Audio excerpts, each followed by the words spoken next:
Hey everyone, it's Sarada and I scribble. This video is probably going to be disjointed and very rushed because I'm filming this the day of it's supposed to be uploaded, so I'm sorry about that. But today we're going to look at my old bullet journals, and this here and this, it's lip stain or lip tint, whatever you want to call it. So it's not like blood or an injury, it's just a very strong lip tint that I can't wash off. Anyway, my old bullet journals, the one I'm working in currently is one of the Leuchtturm 1977 or whatever they're called, dot grid. I think this is called sky blue or something in color. This is my third. As you can see, I have two here. These are off-brand bullet journals. They have a little stamp here. There we go. A little stamp here at the back that says b.n.t/office. It's a blank page notebook. It has one of these marker strings or placeholders, I don't know. And it has the pocket in the back. But other than that, it's... Oh, and the binders, or... I'm not sure what you call that, but it has the rubber band that holds it closed. So I've been doing bullet journaling for about 2 years, and I started in January of 2016, I guess. When I used these that weren't dotted or lined, I had a sheet of graph paper that I would stick between every page. So when I worked, I had the graph paper underneath, so I would still be able to write like straight. So I made my own index. I also did this cover page, which I don't have in my current bullet journal, which I kind of want to do. But I did this frame with washi tape. And a lot of my early stuff, or everything actually, is inspired by BohoBerry here on YouTube. I don't know if one of her videos went viral or something in December, January, and I got sucked into the world of bullet journaling and I watched everything she had. I actually haven't watched a lot of other bullet journalers. She was just such a favorite, and her style was minimalistic, so I think that's why I gravitated towards her. But anyway, I made my own index. I tried having a future log, but I found that I didn't use it, so in one of my... I actually have a video where I did all of these illustrations and then stuck them in here. So I didn't like the blankness, so I just added my illustrations. This was my monthly spread in the beginning. I had month and then tasks and goals. And whatever empty space I had, this was a later idea I got, but I had a lot of empty space on some pages, so I went and did doodles on all of those pages later, or as many as I could. And then I tried to write my bullet journal in Swedish too for the first few months, but I fall straight into English when I do these kind of things. I write very little in Swedish actually. I do alternate. I do alternate in the one I have right now, but usually all of my headers and stuff is in English. It's easier to share too, because like English is such a universal language, most people understand it. Anyway, so expenses and my tracker. I think this was the only time I did the tracker like this, where you have to flip it to the horizontal style, because the one I have now is vertical, so I write it from up to down instead of like this. This is the way that Kara from BohoBerry does it, but I just don't like having to switch it, and this is the only page I would have to do that with, so I think I switched this out pretty quickly. And then these were my dailies. In the beginning I had a different marker for every month, so I did this kind of triangle flag sort of thing for January, and then I switched it for February, March, and so on. I also alternated my sort of dividers for each day. In the beginning I wrote down what I ate, because I had gained a few pounds and I wanted to know why. Turns out the cream on my lattes was the thief, and as soon as I stopped taking cream, I lost those pounds again. So yeah, that was interesting. And also I ate poorly too, quite often, so I just wanted to make sure I actually ate at least twice a day. And then I had a waiting on list. Most people have this. This is like when you get a lot of mail and stuff, it's easier to track if you have a list. I tried my hand at calligraphy or italics kind of handwriting. I don't know what you call it, but I'm not very good at it. They were sort of, when I started to learn cursive, that's the word. When I started to learn cursive handwriting, I was like the last generation to learn it, so we had it in like grade school and then we never touched it again, so my cursive is very bad. K-pop wish list and K-pop comebacks that I was interested in at the time, these disappeared very quickly. This spread is exactly the same as it would be without these things I covered up, but I didn't like the way I'd written the original lists, so I redid them. More crude cursive, more dailies, and you can see I changed up the spacers or the dividers for each day. I wrote my, I tried to practice cursive too with the days, but it didn't go so well. A YouTube to-do list or more like an idea list. And just, my dailies were pretty big back then. I had my palette challenge and I spelled palette wrong for some reason. I have no idea why. This one I moved into the next one, but it didn't continue into my third. And then here's February, whatever. More drawings. Yeah, I switched it right away. I went with this rainbow one for a very, very long time. Same, there's expenses again. And what I tracked at the time, I tracked pretty much the same things. I tracked showers and I think that was if I washed my face or not, drink, washing clothing or laundry, cleaning, and then Twitter, Instagram, Tumblr, YouTube, painting or drawing in general, and then exercise. More dailies. I had a reading prompt or whatever, reading challenge, but that did not go well. I'm still stuck on day 3. I had this one too, daily tasks, and basically I wrote down tasks I would do each day. So if I was making my bullet list for Monday, I would look back here and see, okay, things I have to do today is mail whatever Etsy orders I have received and upload a Seduda Scribbles video. That was really good to have to look back at because I would see what I needed to do on certain days.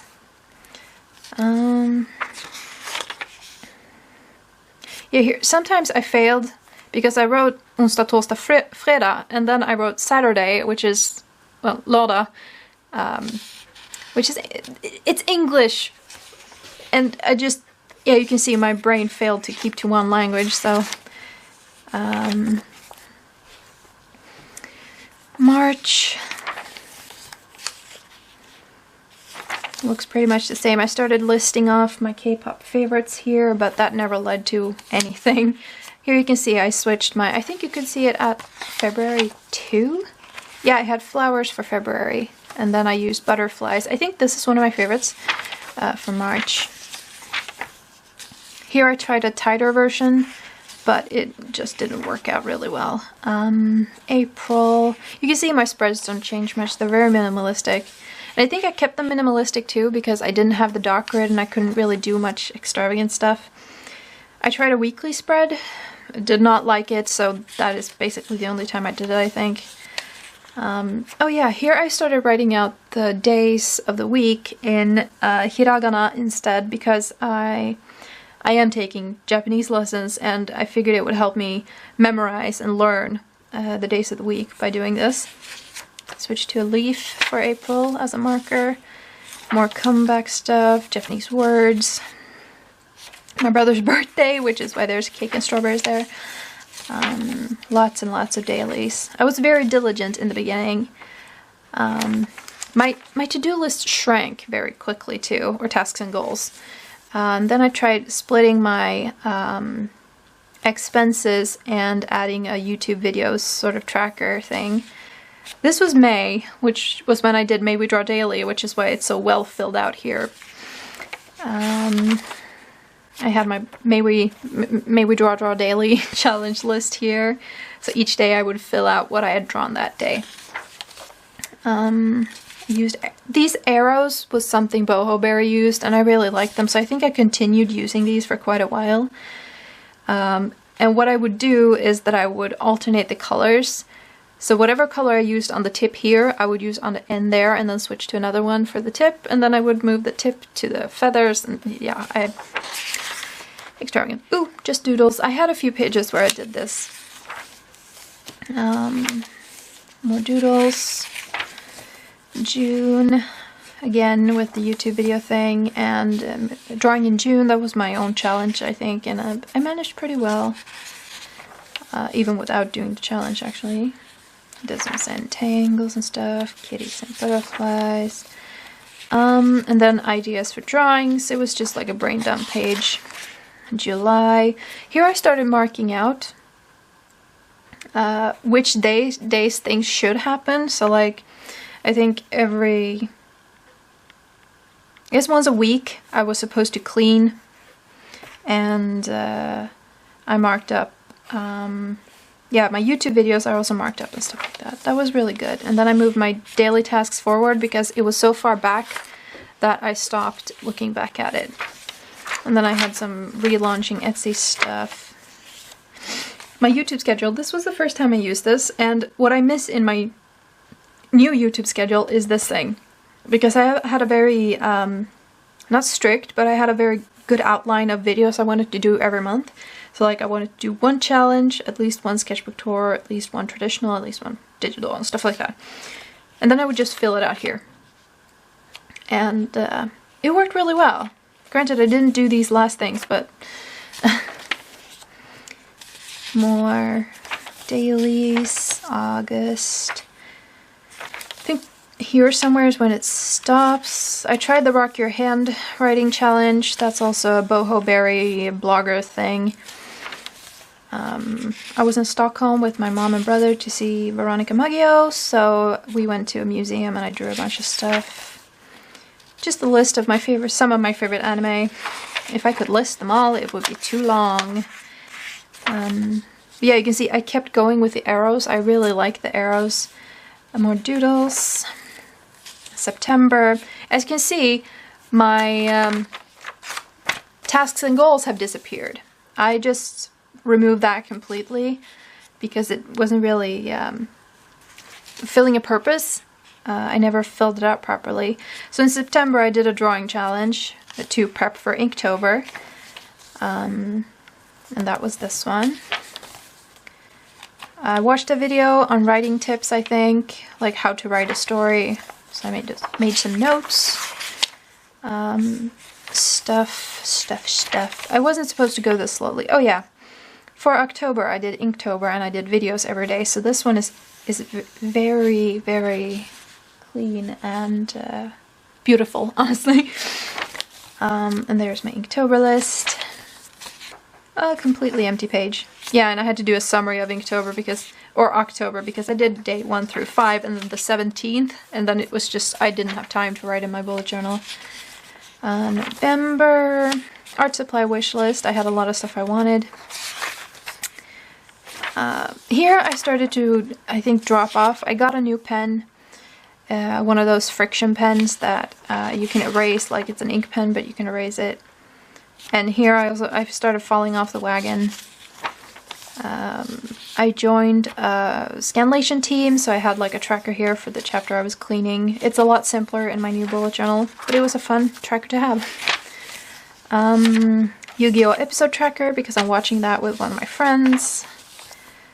And then here somewhere, I think I stopped using the bullet journal and moved into a new one. Yeah, here are some notes, one of my characters, notes on Bokuran no Monogatari, houses, yeah, and then I did a summary, goodness, yeah, here somewhere it stopped being a bullet journal and now it's just sort of a notebook. I have a few more pages in it. I stopped around 168 and I have till 197, so there's like 200 pages here. This was my swatch page. It's pretty good paper, actually. It doesn't bleed very much unless you like really... It ghosts, but it doesn't really bother me.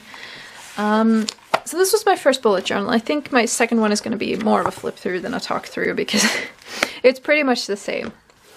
So one reason why I wanted to switch was because the year was over and I wanted to start a new bullet journal. Like, I wanted one bullet journal per year. And this one had also not fared quite as well as I'd hoped. At some point, you can see it's kind of... I dropped coffee on it, or like I spilled coffee in my bag and it sort of soaked the entire corner here. So I have touched up the corners with like white gouache, I think, and it looked a little bit better, but it was just not very pretty anymore.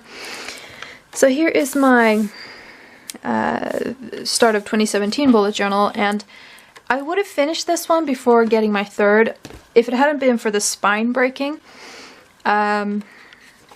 It looks pretty much the same. I have my index here, and you can see up here, there were 2 sets of booklets, I think they're called, that were loose. The threading wasn't tight enough, and honestly I should have opened it in the store and had a look before I bought it, but hey, what can you do? So I had to glue it several times. It's glued on several places because it was just coming apart. So what I added here, since I wasn't using my future log, I did a birthday month by month thing here instead. Daily tasks, waiting on list. I transferred a lot from the old bullet journal, my YouTube schedule again, wish list that I never used. I liked how I wrote the title though. And then games to play and books to read again. Finish that book. Yu-Gi-Oh! YouTube to-do list. You can see it's a lot of the old stuff. And palette challenge, where I wrote palette correctly. And then January starts here, and I tried going for a black and white theme here, very simple, but I got bored of it very quickly and stopped using that. Here is another version of my cleaning or sound effects tracker for Ofuri, and the sound effects fonts thing I use. Oh yeah, I also... Wow, I forgot to talk about this, but at some point I stopped writing in just hiragana and I started using the kanji for the weekdays instead, and then I also started writing out year, month, and day, just to learn how the date system works because it's not something I'd worked with before. Oh yeah, and then I tried going minimalist with color, but I think I kept up with it for a little while, but I didn't really like the look of it, so I went back to doing full squares instead. This was my Mass Effect Andromeda tracker, and also my tracker for my tattoo, because on that day I got my Mass Effect tattoo, and I also got to start playing Mass Effect Andromeda, so that was cool. More drawings in spaces where I had a lot of empty. You can see my dailies, they were very much simplified here. I found a divider that I liked and used for quite a while. That's my dog in the background, I'm sorry. Different tracker I wanted to try because at this point I was getting kind of bored of the layout. I wasn't really feeling it. So I tried this and it didn't work very well. I think I did it 1 more month and then I gave up on it. Did May We Draw Daily again. It worked pretty well. Did 23 out of 31. Yeah, here's a different tracker. I liked this one, but it was a lot of work. Mainly because I didn't have the dot grid. I think I could do this in my new bullet journal. I'm not sure how much we lost, but I'm not going to go back. I was talking about how I messed up this part, and I wrote, well, sometimes you fuck up. YOLO. So I just stuck in a piece of paper and rewrote my list. Here I also switched to colored friction pens. I have these. I'm not sure, did I write with the purple one? No. So I started, these are 2 of my favorite colors. Purple and like Dodger blue actually are my favorite colors. So I switched to these and I really liked it. It brought some more color too. So in the beginning I alternated day after day, and after a while I switched to page by page instead. So I would do 1 full page in blue and then I would do 1 full page in purple and so on and so forth. A to-do list. July. To-do list for my Bokura no Monogatari art project. This one I actually transferred to my next bullet journal because here somewhere I moved on from this one to my next one. Oh yeah, YouTube schedule I never used. And here I started alternating pages instead. And then here it stops, because I bought my third and current bullet journal. This one I'm definitely probably, that is not a good way to say a thing, but I'm probably going to use this as a sketchbook at some point and just have it for drawings, because the paper is actually pretty good. This one is probably going to remain notebook, because I have so few pages left. I have, what was it, like 25 pages left ish. So yeah, those were my previous bullet journals. I hope I didn't talk for too long. This video, as I said, is probably gonna be pretty much unedited. So we'll see how that goes. At least you get to listen to someone ramble while you do the important stuff you need to do. Yeah, I'm just gonna sign off because I need to edit this video and get this up in a timely manner. Thank you so much for watching. Please do, if you haven't, take a moment to subscribe, join the fam, and join in for more fun art videos. You can follow me on my social media, links to those will be down below. I have Etsy and Redbubble, where you can buy my artwork and some handcrafted jewelry if you like. Yeah, until next time, keep on scribbling, friends. Bye! Okay, so I took down my camera to bring it over to the computer so I can empty it. I put my heating blanket on. My bed is a mess, I'm sorry. But this here is my heating blanket, and the dog is on it. And he has dug himself a cave. Hello! Hi! Har du mysigt? Har du mysigt? Huh? Yeah. Yeah. He really loves that heating pad. Like, whenever he sleeps in my bed, I have to... Sorry for the mess in my room. I have to fight him for space on it. Like, if I lift the leg, he will instantly crawl under it, and I will just not have any space. But yeah, I'm gonna empty the camera now.